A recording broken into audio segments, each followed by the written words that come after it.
Bonjour à tous, je vous retrouve dans une vidéo qu'on m'a demandé sur Insta, donc je rappelle sur leur Insta pour me poser des questions. C'était de savoir comment je m'organisais avec mes chiens, sachant que maintenant j'en ai deux. Donc savoir comment je m'organisais au quotidien pour pas qu'ils s'ennuient, pour pas qu'ils me fassent de bêtises, pour qu'ils aient leurs dépenses, etc. Donc je vais vous expliquer ça tout de suite. Alors je pensais pour cette vidéo peut-être vous faire une journée avec eux, voire une journée quotidienne, ce que je fais, voilà, pour voir comment ça se passe. Mais déjà je vais vous la détailler et puis si ça vous tente, je vous ferai une journée avec eux. Donc, alors le matin, en général, je les sors à 5h, 5h30 du matin. Donc là, on va faire une balade de 20 minutes. Donc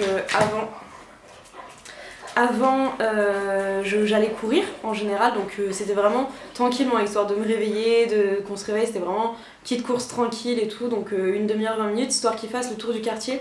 Je vous ai déjà fait une vidéo sur l'importance le mythe du jardin, comme quoi un jardin ne suffisait pas. Donc vers 5h, 5h30, ils font leur balade quotidienne, on va dire de tour de quartier où ils sont tranquilles, il n'y a personne qui les embête, ils sont en liberté, ils sniffent partout, enfin voilà. Donc ça c'est à 5h. Ensuite, moi je pars à la salle, donc pour 2 heures, grosso modo ils sont tout seuls. Donc ça, faut savoir que Kalel, dès le début, il a été tout seul pendant 2 heures. Donc c'était pas forcément facile pour lui, mais il a vite pris le pli. Donc au début il me faisait quelques bêtises, mais il a vite compris qu'il n'y avait pas de problème. C'est vrai que généralement on dit qu'il faut faire progressivement. Moi j'avais besoin de m'entraîner, il fallait que je m'en aille, donc je l'ai fait. Donc voilà, en général ils sont tout seuls pendant 2 heures, donc on va dire je reviens vers 9h. Donc là je les ressors, donc là c'est pipi, c'est vraiment sortie hygiénique. Ensuite, moi j'ai la chance de travailler la plupart du temps à la maison, mais quand je peux pas, mon doudou. Ça fait longtemps que vous n'avez pas vu Isco, donc ça c'est Isco. Ah mon gros, mon bébé.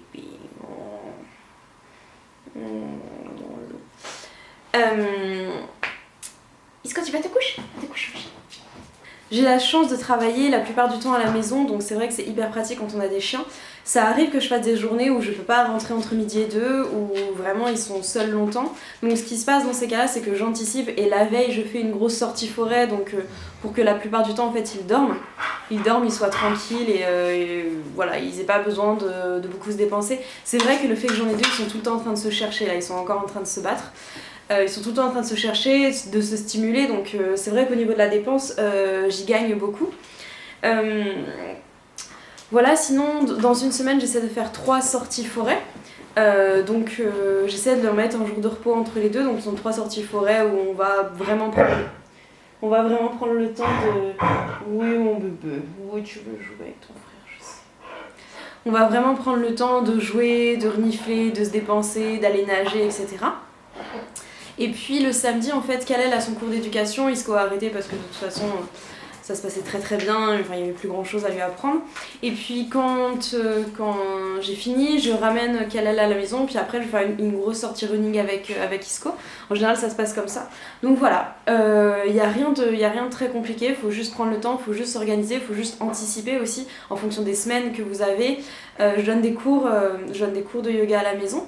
Donc là aussi c'est vrai que c'est bien s'ils sont crevés et que de toute façon ils dorment du début à la fin du cours. Mais voilà, en fait grosso modo ça s'organise comme ça, il n'y a vraiment rien de complexe en fait, il faut juste connaître les besoins de votre chien, vous adapter en fonction. C'est vrai que les Doberman ont besoin de beaucoup de sport et je pense que ça se passe bien.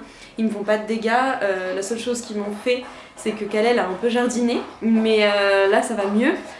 Là j'ai beaucoup de plantes et il touche plus du tout, donc voilà, c'était juste le temps de s'adapter. Et voilà, il a 6 mois, donc franchement je vais pas me plaindre. Et puis voilà, c'était à peu près... Ouais, c'est à peu près tout ce que je voulais vous dire au niveau de l'organisation. Il n'y a pas de règles, je pense que ça dépend de beaucoup de choses. Il faut juste... Je pense que un chien fatigué est un chien heureux dans le sens fatigué, c'est-à-dire qu'il se dépense bien mentalement et physiquement. Donc se dépenser mentalement, ça peut être au travers des jeux, ça peut être aller renifler, voilà, être dans un environnement où il fait un peu plus confiance à ses instincts, jouer avec ses congénères. Donc voilà, moi j'ai eu la chance d'avoir un entourage avec beaucoup de chiens, donc ils en voient plein. Et puis voilà, en fait, qu'ils soient pas stressés, parce que c'est vrai que quand ils sont... Kalel, c'est non bébé, c'est non.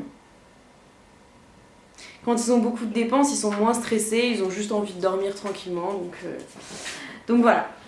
Il n'y a pas vraiment de secret, il faut juste bien connaître votre chien, bien vous adapter et tout ira bien. J'espère que cette vidéo vous a plu. Donc j'espère que j'ai répondu à vos questions. Encore une fois, prenez soin de vous et prenez soin d'eux.